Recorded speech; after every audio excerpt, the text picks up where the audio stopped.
ಒಳ್ಳೆಯವರ ಜೊತೆ ಒಳ್ಳೆಯವನಾಗು, ಆದ್ರೆ ಕೆಟ್ಟವನ ಜೊತೆ. ಭಗವದ್ಗೀತೆ ಹೇಳೋದೇನು?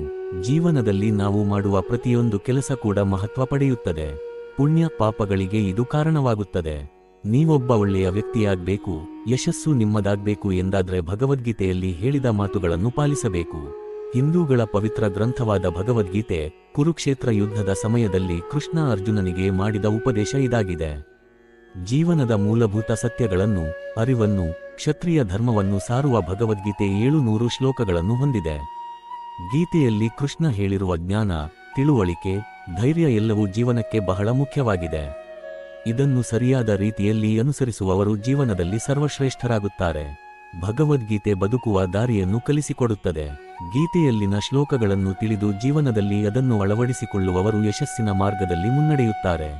ಜೀವನವನ್ನು ಸರಿಯಾದ ರೀತಿಯಲ್ಲಿ ಹೇಗೆ ನಡೆಸಬೇಕೆನ್ನುವುದನ್ನು ಹೇಳಿಕೊಡುವ ಏಕೈಕ ಗ್ರಂಥ ಭಗವದ್ಗೀತೆಯಾಗಿದೆ. ಗೀತೆಯು ಜೀವನದಲ್ಲಿ ಧರ್ಮ, ಕರ್ಮ ಹಾಗೂ ಪ್ರೇಮದ ಪಾಠವನ್ನು ಜನರಿಗೆ ಹೇಳಿಕೊಡುತ್ತೆ. ಭಗವದ್ಗೀತೆಯ ಅಂತಹ ಕೆಲವು ಅತ್ಯಮೂಲ್ಯ ಉಪದೇಶಗಳು ಇಲ್ಲಿವೆ. ಒಳ್ಳೆಯವರೊಂದಿಗೆ ಒಳ್ಳೆಯವರಾಗಿ, ಆದರೆ ಕೆಟ್ಟವರೊಂದಿಗೆ ಕೆಟ್ಟವರಾಗಬೇಡಿ. ಭಗವದ್ಗೀತೆ ಮನುಷ್ಯ ಅಡ್ಡದಾರಿ ಹಿಡಿಯುವುದನ್ನು ತಡೆಯುತ್ತದೆ. ಒಬ್ಬ ವ್ಯಕ್ತಿ ಒಳ್ಳೆಯವರ ಸ್ನೇಹ ಬೆಳೆಸಿ ಒಳ್ಳೆಯವನಾಗಬೇಕು, ಆದರೆ ಕೆಟ್ಟವರ ಜೊತೆಗೂಡಿ ಕೆಟ್ಟವನಾಗಬಾರದು ಎಂದು ಗೀತೆ ಹೇಳುತ್ತದೆ. ಶ್ರೀಕೃಷ್ಣ ವಜ್ರವನ್ನು ವಜ್ರದಿಂದ ಕತ್ತರಿಸಬಹುದು, ಆದರೆ ಮಣ್ಣನ್ನು ಮಣ್ಣಿನಿಂದ ಸ್ವಚ್ಛಗೊಳಿಸುವುದು ಅಸಾಧ್ಯ ಎಂದು ಹೇಳಿದ್ದಾನೆ.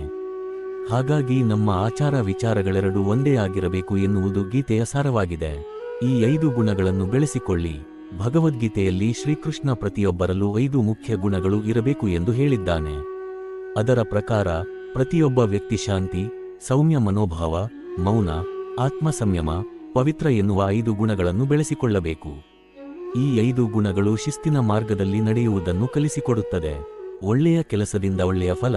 ಪ್ರತಿಯೊಬ್ಬ ಮನುಷ್ಯನ ಅದೃಷ್ಟ ಅಥವಾ ದುರಾದೃಷ್ಟಗಳು ಆತನ ಕರ್ಮ ಅಥವಾ ಆತ ಮಾಡಿದ ಒಳ್ಳೆಯ ಹಾಗೂ ಕೆಟ್ಟ ಕೆಲಸಗಳ ಪ್ರತಿಫಲವೇ ಆಗಿದೆ. ನಾವು ಒಳ್ಳೆಯತನದಿಂದ ನಡೆದುಕೊಂಡು ಇನ್ನೊಬ್ಬರಿಗೂ ಒಳ್ಳೆಯದನ್ನು ಬಯಸಿದರೆ ಆಗ ನಮಗೂ ಅದರಿಂದ ಒಳಿತೇ ಆಗುತ್ತದೆ. ಹಾಗಾಗಿ ಇವತ್ತಿನ ನಮ್ಮ ಒಳ್ಳೆಯ ಅಥವಾ ಕೆಟ್ಟ ಕೆಲಸಗಳು ನಮ್ಮ ನಾಳೆಯ ಭವಿಷ್ಯವನ್ನು ನಿರ್ಧರಿಸುತ್ತವೆ. ಬದುಕಲು ಪ್ರೇರಣೆ ನೀಡಿ. ಯಾರು ಯಾರ ಹಣೆಬರಹವನ್ನು ಬರೆಯಲು ಅಥವಾ ಬದಲಾಯಿಸಲು ಸಾಧ್ಯವಿಲ್ಲ. ಆದರೆ ಅವಕಾಶ ಒದಗಿ ಬಂದಾಗ ಇನ್ನೊಬ್ಬರಿಗೆ ಬದುಕಲು ಪ್ರೇರಣೆ ನೀಡಬೇಕು, ಅವರನ್ನು ಸರಿಯಾದ ದಾರಿಗೆ ತರಲು ಬೇಕಾದ ಮಾರ್ಗದರ್ಶನ ನೀಡುವುದು ತಪ್ಪಲ್ಲ ಎಂದು ಶ್ರೀಕೃಷ್ಣ ಹೇಳುತ್ತಾನೆ. ಅಹಂಕಾರವನ್ನು ತ್ಯಜಿಸಿ. ಅಹಂಕಾರ ಮನುಷ್ಯನ ದೊಡ್ಡ ಶತ್ರು. ಕೆಲವರು ನಾನು, ನನ್ನದು, ಎಲ್ಲವನ್ನೂ ನಾನೇ ಮಾಡಿದ್ದೇನೆ, ಎಲ್ಲದಕ್ಕೂ ನಾನೇ ಕಾರಣ ಎನ್ನುವ ಅಹಂಭಾವನೆಯನ್ನು ಹೊಂದಿರುತ್ತಾರೆ. ಸಮಾಜದಲ್ಲಿ ಇಂತಹ ಸ್ವಭಾವವನ್ನು ಯಾರೂ ಸಹಿಸುವುದಿಲ್ಲ. ಹಾಗಾಗಿ ಅಂತಹ ಅಹಂಕಾರವನ್ನು ಮೆಟ್ಟಿ ನಿಂತಾಗ ಮಾತ್ರ ಸುಖವಾದ ಜೀವನವನ್ನು ನಡೆಸುವುದು ಸಾಧ್ಯ. ಇಲ್ಲವಾದಲ್ಲಿ ನಮ್ಮ ಅಹಂಕಾರವೇ ನಮ್ಮ ವಿನಾಶಕ್ಕೆ ದಾರಿ ಮಾಡಿಕೊಡುತ್ತದೆ. ಹಾಗೆಯೇ ಸಿಟ್ಟು, ಕ್ರೂರತೆ, ಅತಿಯಾಸೆ, ಅಪ್ರಾಮಾಣಿಕತೆ, ಅನೈತಿಕತೆ ಮುಂತಾದವುಗಳು ಕೂಡ ಮನುಷ್ಯನನ್ನು ಅಧಪತನಕ್ಕೆ ತಳ್ಳುತ್ತದೆ. ಆದ್ದರಿಂದ ಇವುಗಳ ಬದಲಾಗಿ ಸತ್ಯ, ಅಹಿಂಸೆ, ತಾಳ್ಮೆಗಳನ್ನು ಬೆಳೆಸಿಕೊಳ್ಳಬೇಕು. ಬಿತ್ತಿದಂತೆ ಬೆಳೆ. ನಾವು ಒಳ್ಳೆಯತನವನ್ನು ಬಿತ್ತಿದರೆ ಅಲ್ಲಿ ಒಳ್ಳೆಯದರ ಹೊರತಾಗಿ ಕೆಟ್ಟತನ ಬೆಳೆಯಲು ಸಾಧ್ಯವಿಲ್ಲ. ಕೆಟ್ಟದ್ದನ್ನು ಬಿತ್ತಿದರೆ ಅದರ ಫಲವನ್ನು ಕೂಡ ನಾವೇ ಅನುಭವಿಸಬೇಕು. ಹಾಗಾಗಿ ನಮ್ಮ ಮುಂದಿನ ಭವಿಷ್ಯ ಹಾಗೂ ಮುಂದಿನ ಪೀಳಿಗೆಯನ್ನು ಉತ್ತಮವಾಗಿ ಮುನ್ನಡೆಸಲು ಹಾಗೂ ಉತ್ತಮ ಫಲಿತಾಂಶಗಳನ್ನು ಪಡೆಯಲು ನಾವು ಒಳ್ಳೆಯ ಬೀಜಗಳನ್ನೇ ಬಿತ್ತುವುದು, ಸದ್ವಿಚಾರಗಳನ್ನು ರೂಢಿಸಿಕೊಳ್ಳುವುದು ಅವಶ್ಯವಾಗಿದೆ.